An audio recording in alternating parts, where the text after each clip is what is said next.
இலங்கையில் இறக்குமதி செய்யப்படும் பொருட்களின் விலை குறைய வாய்ப்புள்ளதாக பேராதனை பல்கலைக்கழகத்தின் பொருளாதார மற்றும் புள்ளியியல் கற்கைகள் பிரிவின் பேராசிரியர் வசந்த அத்துக்குரல தெரிவித்துள்ளார். பிரைம் குரூப் அறிமுகப்படுத்தும் இலங்கையின் முதலாவது நவீன வீட்டு அபார்ட்மெண்ட் நகரம் கிரிபத்குடையில். அழையுங்கள் 0772041041. ரூபாவுக்கு நிகரான டாலரின் பெறுமதி குறைவினால் இந்த மாற்றம் ஏற்படும் எனவும் அத்தகைய விலை நிவாரணம் கிடைக்க கணிசமான காலம் எடுக்கும் எனவும் அவர் குறிப்பிட்டுள்ளார். பொதுவாக ரூபாயின் பெறுமதி வலுவடையும் போது இறக்குமதி பொருட்களின் விலை குறைய வேண்டும் என்பது கட்டாயமாகும்.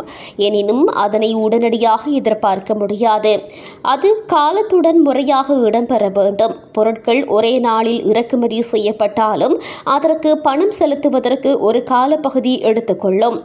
இலங்கை வரலாற்றில் ரூபாயின் பெறுமதி வீழ்ச்சியடையும் போது அதன் சுமையை மக்கள் மீது வர்த்தகர்கள் திணிக்கும் போதிலும் அதன் பெறுமதி வலுவடையும் போது நன்மையை மக்களுக்கு வழங்கும் ஒரு நடைமுறையை காண முடிவதில்லை. பூகோள நிலைமையை கருத்தில் கொண்டு இலங்கைக்கு சாதகமான சூழ்நிலையை உருவாக்க முடியும் என பேராசிரியர் வசந்த அத்துக்குரல தெரிவித்தார்.